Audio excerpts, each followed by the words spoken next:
here's a few tight ends I would avoid heading into fantasy drafts in the next couple weeks here before the season starts. The first guy is Noah Fant of the Denver Broncos. So Noah Fant, he got off to a good start last season with this Bronco team. And then he broke down and got injured. And he was playing probably at 50-60% rest of the season. So last year for Fant, 62 catches, 673 yards, 93 targets, and 3 receiving touchdowns with a 2-point conversion. So week 1 at the Giants, he's declared 100% healthy. And we'll see how much he'll play in the preseason here, is Noah Fant. So right now, they're ranking him 99th coming to the season. So right now, in most fantasy leagues, anywhere from the 8th to the 10th round he's going. But I just don't feel like there's a lot of continuity and going to be consistent play at the quarterback position this season for Denver. We know they got Teddy Bridgewater, and I think his final season before his contract is up. So he's most likely going to start. Drew Lock's still on the roster as well. And we'll see if he's going to step in as a starter. But right now, I just don't like the situation over there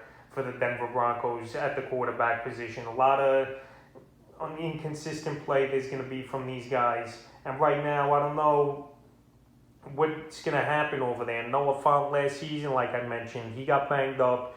He got hurt. But like I said, he's 100% coming into camp. I just can't trust anyone on Denver right now for the most part, especially with the coaching situation and the quarterback situation, and they don't even know who's going to start week 1. It's most likely going to be Bridgewater, but right now I'm not going to take an 8th to 10th round pick on Noah Fant, because honestly I think tight end's a crapshoot, and I could wait to the 10th to the 12th round for someone else in that position, and it'll be the same type of deal in my opinion. So right now Noah Fant, the reason I'm not going to target him and I'm going to avoid him is because his ADP and quarterback so far heading into the season. The next tight end is Hunter Henry. I'm going to avoid this season here at the tight end position. And already coming out of training camp, he's banged up with a shoulder injury, but he should be good to go week 1 versus the Miami Dolphins. But Hunter Henry, we know throughout his career, a lot of major injuries and multiple weeks to even seasons missed throughout his career. And the other thing here now, you don't have a good quarterback passing the ball a lot like Justin Herbert. Now he's going down to either a Cam Newton or Mac Jones, depending who's going to start week 1 here for the New England Patriots. And the other thing, he's got Jonnu Smith over there, who got a big money contract as well. So I think Jonnu's going to be the number 1 and Henry the number 2 over there, because Jonnu does a little more blocking. And we saw him last season have some breakout games as well with Tennessee. And I know they're probably going to use a Gronk and Aaron Hernandez type of system over there, is Belichick. But put it this way, Cam Newton, we know at the goal line, he's going to run the football a lot if he's going to be the starter. And he's going to be the guy that's going to take in those goal line things. So we're going to see receptions and red zone targets taken away from anyone over there in New England if Cam Newton's the starter. So they're projecting him 615 yards and 5 touchdowns here for Hunter Henry. And I think that's a pretty solid and safe projection. Not many yards, not that many touchdowns, and he's going to be out a couple weeks here with the shoulder injury, but should be ready to go week 1. But I think he's going to be behind, and Jonnu Smith's going to be the true number 1 tight end over there in New England this season. And last season, Henry, he had about pretty much the same numbers as well that they're projecting him, 613 yards and 4 touchdowns on 60 catches. So right here, they're ranking him 128, so he's going anywhere from about the 10th to the 12th round, which is still pretty decent value. But already with the injury out of the gates and Jonnu Smith over there and Cam Newton going to be the quarterback, I think Hunter Henry is a tight end I would avoid this season. The next tight end is Austin Hooper of the Cleveland Browns. So a couple off seasons ago, Hooper, he got a good contract from the Browns here. And last season, he was banged up a little.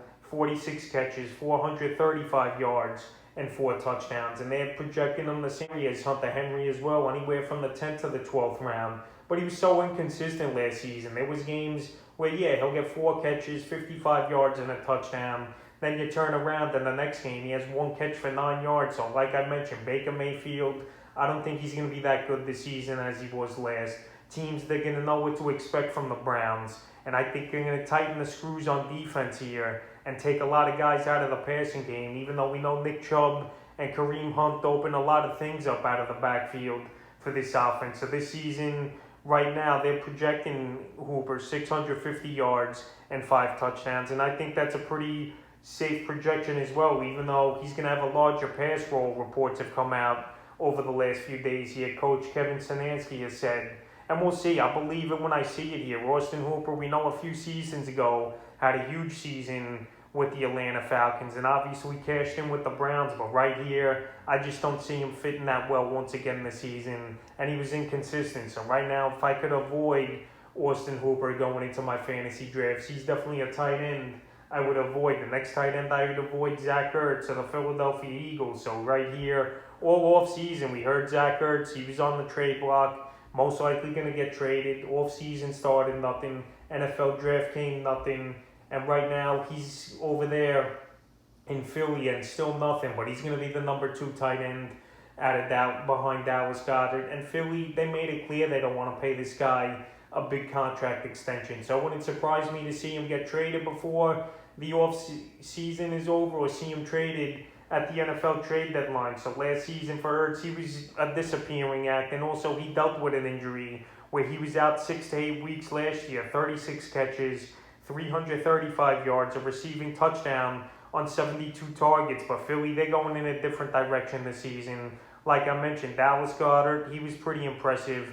Jalen Hurts is the man over there now. We know Carson Wentz got traded, obviously, to the Indianapolis Colts in the offseason. And they had great rapport, no doubt about it, Wentz is Hurts. But right now, Hurts is taking a backseat to Goddard. And right now, he's going about 14th, 15th round, which, hey, it's not a bad deal to get him as a flyer later in your rounds. But right now, I'm not going to draft 2 tight ends in my fantasy leagues unless you're in some type of league where, you know, you got the flex at the tight end position, or you got to start 2 tight ends for whatever reason. But right now, Zach Ertz, he's the number 2 over there. They're not going to play him much, and they're going to look to trade him. So unless Ertz is traded or Goddard goes down, there's no reason to draft him right now in most fantasy drafts coming up in the next few weeks here in your leagues. And the 5th and final tight end I'll look to avoid to draft this season's Evan Ingram of the New York Giants. This Giant offense, it's really not that scary in my opinion here, even though I know they got some good names. You got Kenny Golladay, but he's banged up.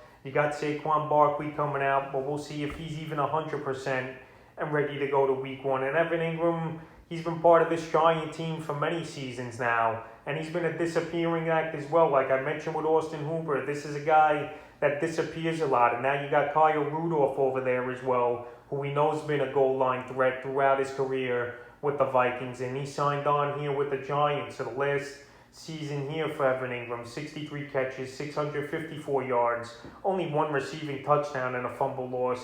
And he also added 26 rushing yards with a touchdown. So that's a pretty bad season. Only has scored 1 touchdown last year here for Evan Ingram. And I think he could be decent this year, but I just don't want to deal with the headache. This Giant offense is inconsistent, and his rank is pretty high as well. He's going anywhere from the 8th to the 11th round. I've seen Evan Ingram go so far in some mock drafts. And right now, he's a guy I just don't want to deal with. There's games where he'll have 90 yards and maybe a touchdown, and then games where he'll have 2 catches for 15 yards. So I don't want to deal with total inconsistency. And let's be honest, after the first 4 or 5 tight ends, it's a total crapshoot right now. While I'd rather build depth on my roster than draft a tight end higher in the 8th to 10th round, I'll let someone else deal with these guys I've mentioned at the tight end position, and rather build my bench or go at quarterback in the 8th to the 10th round position. So that's a few tight ends I'll look to avoid here entering fantasy drafts in the next few weeks.